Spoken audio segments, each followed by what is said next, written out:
नमस्कार, आप देख रहे हैं दर्श न्यूज और मैं हूं यति आपके साथ। प्रधानमंत्री नरेंद्र मोदी द्वारा आज सुबह नए संसद भवन का उद्घाटन किया गया। पूरे पूजा अर्चना के साथ संसद भवन का उद्घाटन हुआ। इसे लेकर पहले भी काफी वाद विवाद देखने को मिला, जहां राष्ट्रपति के हाथों इसे करवाने को लेकर बिहार के साथ साथ झारखंड में भी इसे लेकर सियासत देखने को मिला। साथ ही जैसे ही आज प्रधानमंत्री नरेंद्र मोदी ने इसका उद्घाटन किया है, वहीं राजद की तरफ से एक ट्वीट हुआ है जिसको लेकर वाद विवाद काफी छिड़ गया है। इसी मुद्दे पर ज्यादा जानकारी हमारे सहयोगी हमारे न्यूज रूम से ज्ञानेंद्र जी हैं, ये देंगे। ज्ञानेंद्र, क्या है मतलब जिस तरीके से राजद की तरफ से ट्वीट हुआ है, इसको लेकर जो वाद विवाद छिड़ा है, इस पर क्या अपडेट है अभी तक? देखिए यति, निश्चित रूप से जिस तरह से ये बात सामने आई थी कि 28 मई जो आज का दिन है, इस दिन प्रधानमंत्री नरेंद्र मोदी के द्वारा नए संसद भवन का उद्घाटन किया जाना था और इसकी घोषणा होने के बाद से ही लगातार देश में जो इतनी भी विपक्षी पार्टियां हैं प्रधानमंत्री नरेंद्र मोदी का विरोध कर रहे थे, बीजेपी का विरोध कर रहे थे और लगातार वो कह रहे थे कि ये बीजेपी जो है, केंद्र सरकार जो है, नरेंद्र मोदी जो है, वो देश के इतिहास को बदलना चाहते हैं और जिसके कारण कई बार इस पर सियासत शुरू होने का सबसे बड़ा कारण ये था कि इस पूरे उद्घाटन समारोह में जो है इन लोगों का मांग था कि राष्ट्रपति के द्वारा इसका उद्घाटन किया जाना चाहिए, लेकिन प्रधानमंत्री के द्वारा उन्हें दरकिनार कर दिया गया है राष्ट्रपति को। तो उस समय से ही सियासत शुरू हो गई, लेकिन काफ़ी सियासत के बीच आखिरकार आज जो है कि नरेंद्र मोदी ने सर्वधर्म प्रार्थना के साथ ही हवन पूजा करते हुए इसका विधिवत उद्घाटन कर दिया, जो कि ये जो प्रक्रिया है आज दिन भर चलेगी। शाम तक इसका पूरी तरह से जो प्रक्रिया है वो पूरी हो जाएगी उद्घाटन का। तो इसी बीच जब अब विपक्षी पार्टियां जो हैं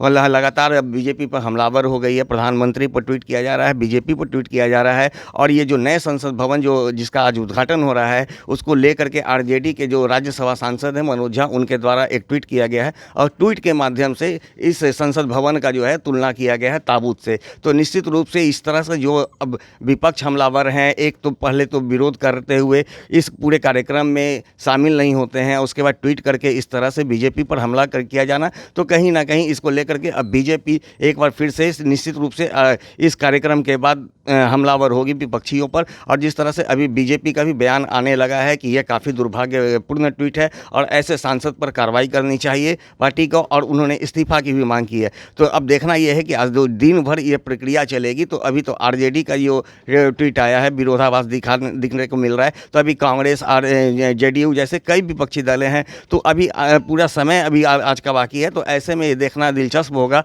कि अब विपक्षी पार्टियां किस तरह से इस कार्यक्रम को देख रही है और आगे उनका किस तरह से विरोधाभास सामने आता है। जिस तरीके से कहा जा रहा है कि राष्ट्रपति मुर्मू एक आदिवासी महिला हैं, उनको लेकर जानबूझकर उनको कहीं ना कहीं नेग्लेक्ट किया गया, इस पे क्या कहेंगे?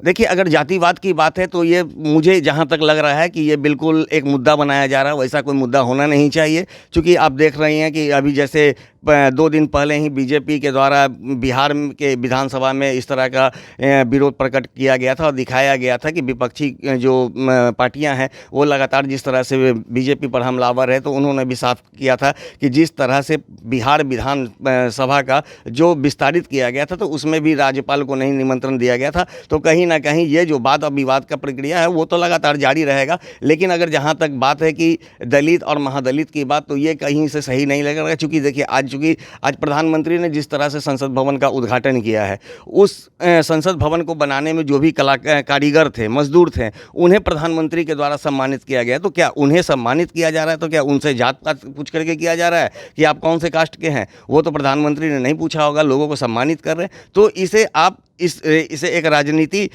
तौर पे आप देख सकते हैं कि ये कहीं ना कहीं सियासत का एक मुद्दा बनाया जा रहा था कि दलित और महादलित को लेकर के ये वोट बैंक की राजनीति कही जा सकती है। लेकिन कहीं से ये सही नहीं लग रहा है कि इस मुद्दे को भुनाया जा सकता है और प्रधानमंत्री जात पात की राजनीति शायद नहीं करते हों।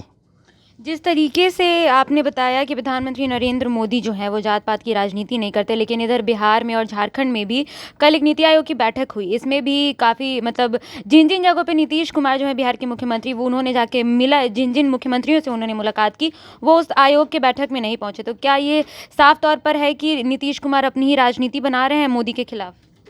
देखिए, निश्चित रूप से ये तो विपक्षी एकता एकजुट करने की बात नीतीश कुमार के द्वारा की जा रही है, लेकिन ये भी सामने है कि आप देखिए कल कांग्रेस के जो राष्ट्रीय प्रवक्ता हैं आलोक शर्मा, उन्होंने क्या कुछ कहा। उन्होंने पटना में एक संवाददाता सम्मेलन का आयोजन किया, उसमें उन्होंने साफ कहा है कि नीतीश कुमार के द्वारा जो ये प्रयास किया जा रहा है वो प्रयास तो सही है, लेकिन कहीं ना कहीं विपक्षी पार्टियां जैसे केजरीवाल हो, केसीआर हो, उन पर भी उन्होंने साफ आरोप लगाया है कि नीतीश कुमार के द्वारा ये प्रयास सही है, लेकिन क्षेत्रीय पार्टियों को जो एकजुट करने की बात कही जा रही है उस पर मुहर कांग्रेस ही लगाएगी कि किसे अपने घटक दल, कांग्रेस और उसके घटक दल जो हैं वो बताएंगे कि किसे रखना किसे नहीं रखना। चूंकि उन्होंने केजरीवाल के ऊपर बहुत बड़ा गंभीर आरोप लगाया है, कहा है कि केजरीवाल के पास नीतीश कुमार जाते हैं, एकजुटता की बात करते हैं, लेकिन यही केजरीवाल ने कभी पिछले दिनों सोनिया गांधी को जेल भेजने तक की बात की। तो कहीं ना कहीं ये जो आपकी कही जा रही है ना कि विपक्षी एकता को एकजुट करने की बात, तो ये कहीं से अभी साफ तौर पर ये दिखने को नहीं मिल रहा है कि इसका प्रतिनिधि कौन करेगा। और जो सबसे बड़ा मुद्दा है विपक्षी एकता को एकजुट करते हुए प्रधानमंत्री बनने का, तो प्रधानमंत्री का चेहरा भी अभी कुछ स्पष्ट नहीं हो पा रहा है। लेकिन जिस तरह से नीति आयोग की बैठक में ना जाना, फिर नए संसद भवन के उद्घाटन में विपक्षी पार्टियों का विरोध करना, ये कहीं ना कहीं ये जनता के हित से अलग मुद्दा है। तो अभी के लिए इस खबर में इतना ही। इसी खबर पर अभी ये कार्यक्रम जो है ये शाम तक चलेगा, तो ताज़ा जो भी अपडेट्स आएंगे हम आप तक देते रहेंगे। फिलहाल इस खबर में इतना ही। आगे की तमाम छोटी बड़ी खबरों से जुड़े रहने के लिए आप बने रहें दर्श न्यूज़ के साथ। अगर अभी तक आपने हमारे यूट्यूब चैनल को सब्सक्राइब नहीं किया है तो हमारे चैनल को सब्सक्राइब करें, साथ ही खबर आप तक तेज़ी से पहुंचे इसके लिए आप बेल आइकन को ज़रूर प्रेस करें। और अब हम फेसबुक, इंस्टाग्राम और ट्विटर पर भी मौजूद हैं, तो आप हमारे पेज को फॉलो और शेयर ज़रूर करें।